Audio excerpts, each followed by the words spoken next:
Welcome back to Useful AI Hacks. Tonight, we're covering a story that's currently shaping the future of our workforce and the economy.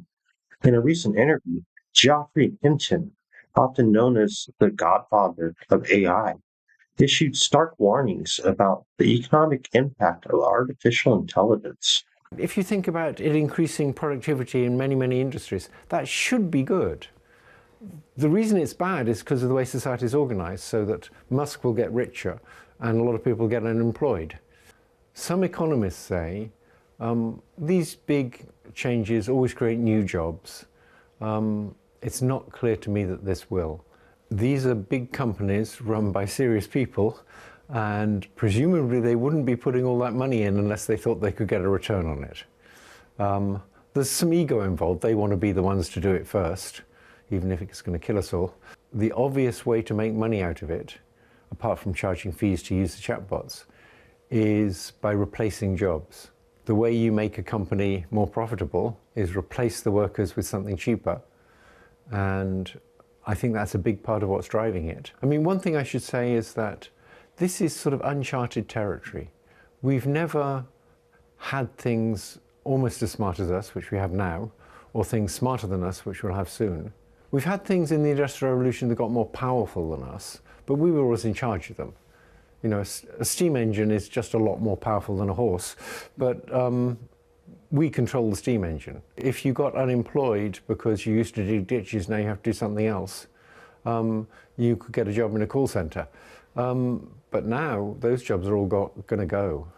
And I think the big companies are betting on it causing massive job replacement by AI, because that's where the big money is going to be. I believe that to make money, you're going to have to replace human labor. Given the dire warnings about AI's risks to workers, economies, and humanity as a whole, one wonders whether Geoffrey Hinton has any regrets about his pivotal role in giving it life. We asked ChatGPT how it would describe its relation to the man many people call its godfather. Its answer? If I'm the mature rainforest, Hinton is one of the people who planted the first seeds and figured out how to water them. Would you stop AI altogether, given the risk? I don't know, because there's also, you have to remember, it's not like nuclear weapons, which are only good for bad things. It's a difficult decision because it can do tremendous good too in healthcare and education. It's not on AI, that's on how we organize society. Some people say that our best hope is to have AI try to take over and fail. We need something to really scare the shit out of us. Something like Chernobyl for AI. I'm not sure I agree with that, but that's certainly a possibility. We need something to make people pay more attention and put more resources. So at present, the big companies aren't going to put like a third of their resources into figuring out how to make it safe. But if it tried to take over and only just failed, maybe they would. Suppose that some telescope had seen an alien invasion fleet that was going to get here in about 10 years. We would be scared and we would be doing stuff about it. Well, that's what we have. We're constructing these aliens. We should be thinking very, very hard, how are we going to coexist with these things? Coexistence and control. Two things that Geoffrey Hinton himself has been thinking very hard about. As one of the computer scientists who helped make modern AI possible, he's uniquely well suited to consider its future and who, if anyone, can shape it. Yes, that's the problem. They are much more concerned about the race. They should be much more concerned about whether humanity will survive it. Are there companies who are doing real work on safety? I mean, we hear about Anthropic, we hear about DeepMind. Are they helping on the safety front? Yes, I think both Dario Modi and Demis Hassabis and also Jeff Dean, they all take safety fairly seriously. Obviously, they're involved in a big commercial competition too, so it's difficult, but they all understand the existential threat that when AI gets super intelligent, it might just replace us. So they worry about it a bit. I think that some companies are less responsible than others. It's Nobel Prize recipient Geoffrey Hinton explaining how the rapid expansion of AI is poised to put millions of jobs at risk. enriching tech titans while ordinary people face unemployment. Companies are quickly adopting AI in the workplace, and white-collar jobs, well, they are evaporating. This week, one of the nation's largest employers, Amazon, made its message to office employees quite clear. Thank you, but no thanks. Amazon, of course, isn't alone. Big companies are realizing they can reduce headcount and cut costs without risking productivity. And this could just be the tip of the iceberg. And this is the disconnect, DJ, that we're seeing in the marketplace right now. You're seeing these big AI companies keep running and running and running. And then you've got your big consumer companies using AI to become more efficient. We're not necessarily saying that they're having problems. They're trying to adjust to make the bottom line more profitable. That's what any corporation does. But it's coming at the expense of employees and headcount. And this is sort of the big bad wolf in the equation coming into reality. Right, classic creative destruction, right? We get a new technology, increases efficiency, productivity, sounds great. You do have job losses in the near term. Now, in the long run, one of the things I think people are missing with AI is the fact that, yes, it is in many instances a substitute for labor, but it can also be a complement. I've already started using it in a whole host of different applications. So it can make some employees more efficient, more productive. That's going to drive real wage growth. And so you end up actually seeing, as with all these different technologies, you end up seeing a net increase in employment, but that's over the long run. To your point, Jackie, in the short run, can you see these kinds of disruptions in the labor market?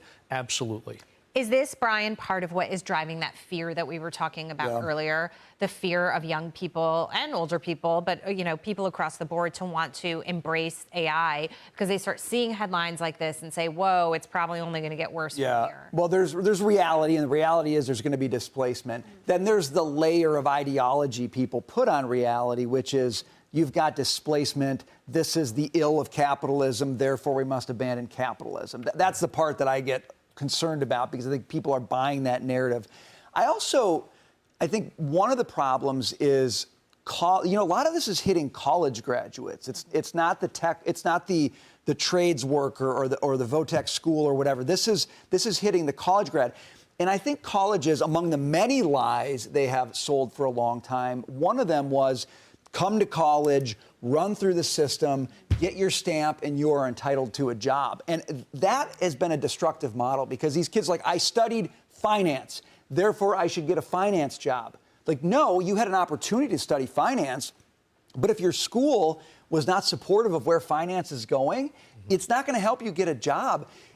I think we need to break the conveyor belt link that we've created between school and jobs. AI is going to do that for us, whether we like it or not. And the sooner we help young people understand that, the better choices they'll make about how they prepare for a career. And it might not just be get the piece of paper, put it on the wall, and then complain about the fact that I can't get a job. And when I think about AI and the conversations we've had about trade school, for example, Lydia, you could almost say skip college altogether, take classes in how to harness the power of AI like it is a trade, and that would be all you need to be off and running. And it seems like that's becoming a more and more attractive proposition for a lot of folks every day. I think it was encouraging a few weeks ago. You might remember we saw the White House, the First Lady there, Melania Trump, of course, convening a big task force work group talking about AI and how it's changing the labor market. And when she was speaking, along with the labor secretary there, they were speaking not just to people that are coming up the next generation, young folks that are in school now and what kind of education they're going to need. But they also spoke to people that are, going to have to transition this change in the workforce and getting re-educated. And so I think this is going to be a challenge to some of us, all of us, on being nimble and staying on top of our own game and being willing to kind of take up some new skills. This AI job loss revelation didn't come unexpectedly. The world's leading tech companies anticipated the social upheaval that AI would bring. See, Sam Altman has always been a long supporter of what's called UBI, Universal Basic Income. It's reoccurring cash payments, no strings attached. They'll be made to all adults in given population areas, regardless of their wealth or employment status. Basically, when AI takes over your job, you can't get another job, they're going to supplement payments you called Universal Basic Income. It's going to range anywhere from $50 to $1,000 a month. As noted in this Business Insider article, Sam Altman's WorldCoin could support the universal basic income by turning your iris into a code. Sam Altman, CEO of OpenAI, saw this coming. Years before the mass layoffs, he launched WorldCoin, a crypto project designed to help provide universal basic income, UBI, when AI-induced unemployment spread. Iris scanning technology, they're miles ahead of what anyone else has built. We invested $20 million into 8Co, which is investing in the WorldCoin. It is truly a real fourth industrial revolution that's happening. We're living in it. But how does the token have any value if you're getting it for free? Sam Altman-backed company World will start trading on the NASDAQ on Thursday. The biometric company verifies identities using an eye scanning device called the Orb in exchange for cryptocurrency called WorldCoin. Joining us right now is Dan Ives, Wedbush Securities Global Head of Technology Research, a senior analyst. He's also now chairman of 8Co Holdings, which is the treasury company for World. So he's got a couple of different hats he's wearing this morning. Dan, for those who don't understand all of this and maybe even thinking to themselves, is their eye scan going to be used in some kind of other crazy way? Explain it all for us. Yeah, I mean, look, I'd say in this AI revolution, when you think about everything going on in terms of the trillions being spent, the biggest thing missing is identification, authentication. And, you know, what Sam and Alex and the team have built at World, when you think about these orbs, the iris scanning, in my opinion, this is going to be the de facto standard. When we think about separating from bots, identifying humans, and ultimately, this is really more of an infrastructure play. It's really the intersection of AI and crypto. That's why I'm so excited, you know, as taking this role as chairman, given my passion for AI and what I think the role that World's going to play.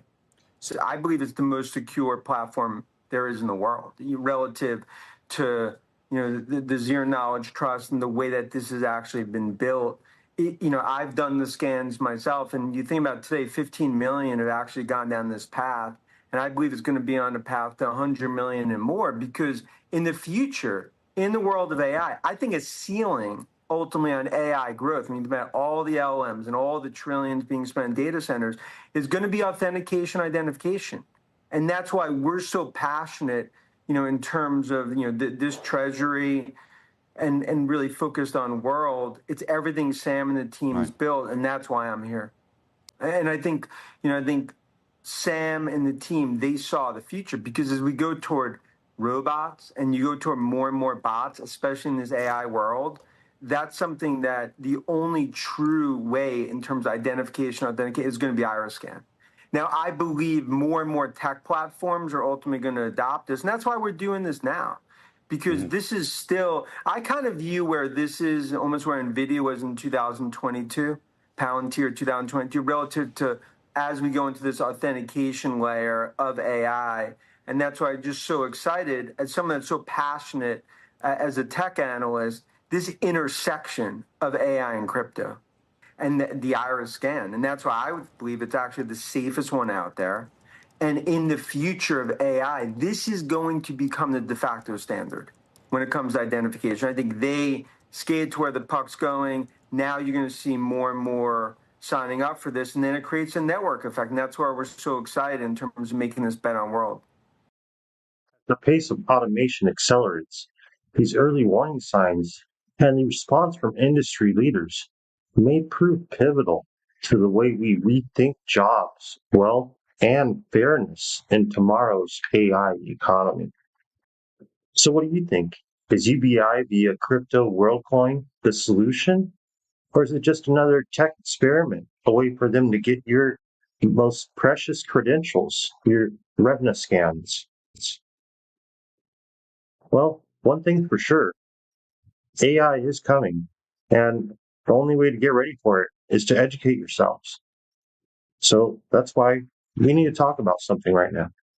So this is the AI Agent Innovation Academy. We just launched our school group, our community group, and we highly recommend you guys head over to school.com, SKOOL, and search AI Agent Innovation Academy. Or even if you just search AI Agent, you'll see us right there. Go ahead and join our school group membership for free. It's a community group where we launch the latest AI, machine learning, robotics, all the latest news going on daily. And you can take advantage of our courses that are ranging all the way from beginner level to bachelor's level to upper level, upper division, master's level courses, certifying you in the latest in AI, machine learning, and robotics. We'll see you there.